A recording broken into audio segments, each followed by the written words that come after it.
Yaakov, Be'eretz Megoré Aviv, Be'eretz Kenan. Comme ça, la paracha, elle commence. Et Yaakov, il s'est installé dans l'endroit où ses parents se sont installés. Où ils se sont installés? Ils sont installés, Be'eretz Kenan. On dit sur Parashat Korach que c'est une des parachiotes où ils ont beaucoup de drashot. Et je crois que sur Parashat Vayeshev, chaque montée de la paracha, on peut parler sans arrêt de ce que Yosef Hatzadik qui nous apprend. Déjà, on va commencer par le mot Vayeshev Yaakov Be'eretz Megoré Aviv. Ça veut dire que Yaakov, il a voulu s'installer en paix. Il a voulu être tranquille. D'accord? C'est ce qu'il voulait. Et Rashi nous dit, Bikesh Yaakov leshev beshalva. Comme ça, Rashi dit. Il dit que Yaakov, il a voulu s'installer en paix. Il a voulu avoir de la paix. Il a voulu avoir de la tranquillité. Et tout de suite, Akadosh Baruch Hu lui a amené ce qui s'est passé avec Yosef. Rugzo shel Yosef. Et Rashi termine par l'Odayan Laem la Tzadiki. Le rabbi, dans le côté Sichot Krach Lamed, il pose une question, il dit, c'est pas compréhensible. Un tzaddik, ce qu'un tzaddik, il dit, Akadosh Baruch Hu, il fait. Nous, on a le minhag de dire que si le tzaddik, à peine il a pensé quelque chose, c'est déjà quelque chose comme si ça a été fait. Par exemple, on dit sur David Amelech, il dit comme ça, que celui qui va dire Teilim, c'est comme si. Et on dit comme ça, si le tzaddik il dit comme si, c'est sûr que c'était comme si. Ça veut dire, c'est comme ça, c'est pas le comme si. Il y a celui qui dit Teilim, c'est comme s'il étudie les parties très très dures de la Torah. Et nous on dit, c'est pas comme si. Quand il dit Teilim, c'est réel. C'est exactement la même chose. C'est pas Ke'ilu. D'accord? Et là, on sait que quand Akadosh Baruch Hu, quand un tzaddik, il fait une bracha, alors Akadosh Baruch Hu, il écoute, il veut faire la bracha, etc. Et là, Yaakov, il voulait être tranquille. Alors, laisse-le être tranquille. Pourquoi tout de suite, dès qu'il veut être tranquille, il cherche la tranquillité, tout de suite on lui amène l'histoire de Yosef. Alors, il dit qu'au fait, ça, c'est la vraie tranquillité du tzaddik. La vraie tranquillité du tzaddik, c'est quoi? C'est quand il arrive à son but. Et le but de Yaakov, c'était quoi? Le but de Yaakov, c'est d'amener la Géoula, de recevoir la Torah. Ça, c'est le vrai but. Et, au fait, le fait qu'ils sont descendus en Égypte, c'était un processus qui devait se passer peut-être en plus de temps. Mais comme Yaakov, il a voulu vraiment rester tranquille, alors Akadosh Baruch Hu lui a pressé ce processus et lui a tout mis en place un système pour que tout de suite le Mashiach puisse se dévoiler, le Mashiach Ben Yosef, tous les Inyanim, enfin le Mashiach de l'époque, d'accord, qui Yosef puisse se dévoiler en tant que Yosef Hatzadik, etc. Donc dire tout le processus a commencé à partir de ce moment-là. C'est pas comme on croit, il a puni. Non, attends, c'est Yaakov Hatzadik.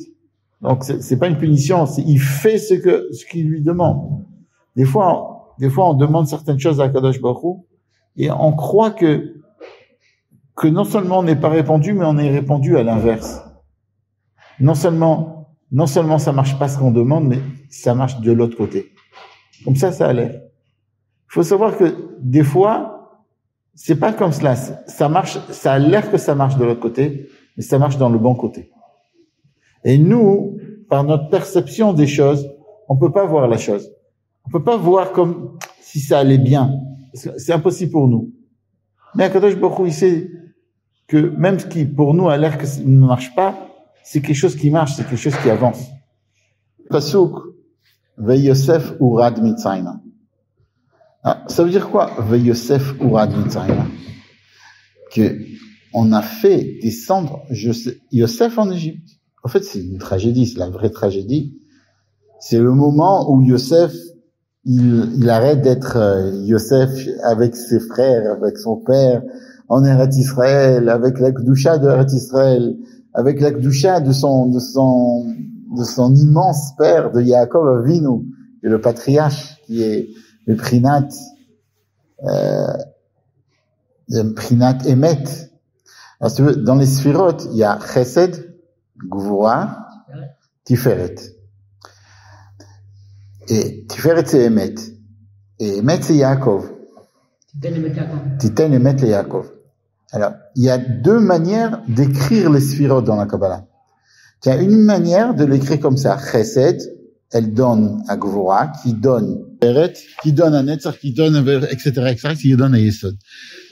Ça s'appelle une sorte de Seder Ishtalshelut.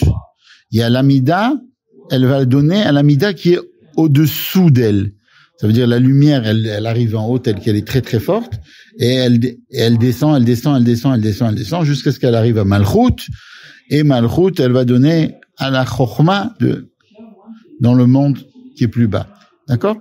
Ça c'est, si on veut, ça c'est le sens, ça c'est une manière de décrire les sphirotes. Mais il y a une autre manière d'écrire les sphirotes, c'est comme on le fait dans le Kara du Seder. Dans le Kara du Seder, on va prendre le Zroa d'un côté, d'accord? Donc il va avoir le Chesed, la Gvura. Le Chesed et la Gvura ensemble vont créer une Tiferet. D'accord? Après on va avoir le Netzach d'un côté, le Hod de l'autre, et le Netzach et le Hod vont donner le Yesod. Bon, c'est des mots kabbalistiques. Mais si tu veux, quand on le décrit comme ça, ce qui se passe, c'est qu'il y a un lien direct entre le Yesod, qui est Yosef Hatzadik, on sait que dans la Kabbalah, Yosef Hatzadik, c'est le Yesod, d'accord? Et la Tiferet, qui se trouve juste au-dessus de lui. D'accord? Je sais pas comment on peut décrire ça, mais par parole, parce que avec un dessin, ça va aller très facilement. Mais si on met, il y a deux manières de mettre les sphirotes, un au-dessous de l'autre, ou de mettre du côté droit, on met Chesed, du côté gauche, on met Gvura, et au milieu, on va mettre Tiferet. Continue. Netzach, on va le mettre du côté droit, Hod, on va le mettre du côté gauche, et en bas, on va le mettre Yesod. Donc le Yesod, quand on va le faire comme si c'était des trois, comme si c'était un Meshoulash, comme si c'était un Ségol, d'accord. Dans ce cas-là, le Yesod, il se trouve juste dessous de Tiferet. Et on sait que Yaakov, c'est Tiferet, c'est le Emet, c'est le Tiferet, c'est la beauté, parce qu'il a reçu et de Chesed, du Chesed d'Avraham, et de la Gvura de Yitzhak, on a expliqué ça dans les cours d'avant. Et donc, et Yosef, dans les midot, c'est le Yesod. C'est le Yesod, c'est le Kesher. C'est le lien.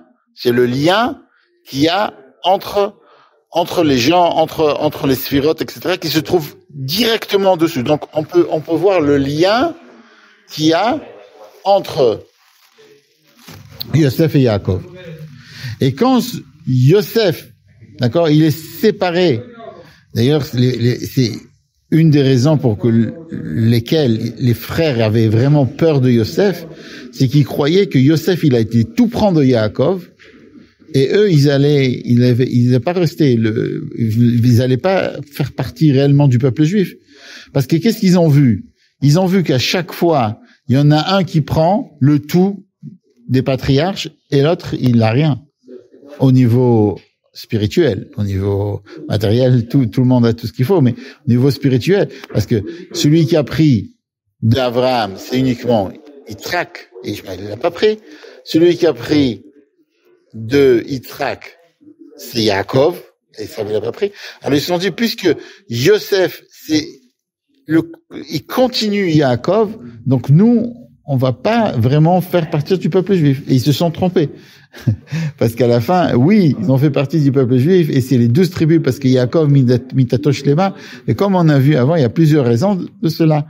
Mais, en tout cas, tous les fils de Yaakov, tous deux vont sortir le peuple juif. Et Yosef, quand il descend d'Égypte, il y a un passage qui nous dit Yosef Urad Mitzrayim. Quand il descend en Égypte, Akadosh Baruch Hu le fait descendre. Rashi nous dit avec quelle caravane il fait descendre en Égypte. Il le fait descendre avec une caravane de Ishmaélim, qui eux, d'une manière générale, portent. Qu'est-ce qu'ils portent? Rashi nous dit, ils portent d'habitude de l'essence. Donc à l'époque déjà, les Ishmaélim, ils avaient de l'essence, d'accord. Et à la place de ça, ils ont porté des bonnes odeurs. Et pourquoi on dit qu'ils ont porté des bonnes odeurs? C'était un petit peu un moment où Akadosh Baruch Hu, il a dit à Yosef, sache que tu descends en Égypte, mais Akadosh Baruch Hu se trouve avec toi. Et comment tu sais qu'Akadosh Baruch Hu se trouve avec toi? Parce que tu vas avoir une bonne, ils vont prendre une bonne odeur. Ça veut dire, même dans la difficulté, Akadosh Baruch Hu a voulu lui montrer qu'il est avec lui. Des fois, Akadosh Baruch Hu, il fait des choses difficiles, mais même dans ces choses difficiles, si on ouvre les yeux, on peut voir qu'Akadosh Baruch Hu se trouve avec nous, à chaque instant. Pasuk, Yosef Urad Mitzrayim, il y a 3 explications. Urad, Milshon Yerida. Il est descendu en Égypte. Il était en Eretz Israël, il avait tout ce qu'il fallait, maintenant il descend en Égypte. Urad, il est descendu. Deuxième explication, Urad Mitzrayim, Milshon Vayered Miyam Adiam. Vayered Miyam Adiam, c'est le Shon Redia Veshilton. Si tu veux, c'est le langage qui veut dire il va dominer. Vayered Miyam Adiam, c'est le Mashiach, il va dominer les nations de la mer jusqu'à la mer. Ça a l'air vraiment incroyable. Yosef, il est en train de descendre en Égypte. C'est vrai qu'il avait un petit peu de Samim, il avait un petit peu de bonne odeur quand il est descendu pour lui dire qu'Akadosh Baruch Hu, il était avec lui. Mais il est en train de descendre. Il est en train d'être séparé. On va dire avec un langage adine de dire séparé. Avec un langage doux. C'est pas si carré. Il était arraché de ses parents. Il était arraché de sa famille. Et déjà, Vayered Mitzrayim Elishon Redia, mais attends, il n'est pas encore roi, il est esclave maintenant. Mais dans le fait qu'il est descendu, on voit déjà l'essence du royaume. Dans la manière dont il est descendu, il y avait l'essence déjà qu'il allait régner.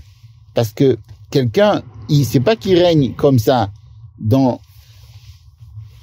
S'il règne, c'est que dans son commencement, dans la manière dont il était descendu, déjà il est descendu en tant que roi. Et la troisième explication va hier est que la Shrina, elle est descendue avec lui. Non seulement il est descendu, lui, en Égypte, mais la Shrina était avec lui. Alors, le Rabbi, il explique que c'est, en fait, il y a 3 niveaux. Il y a 3 niveaux comment comprendre le monde.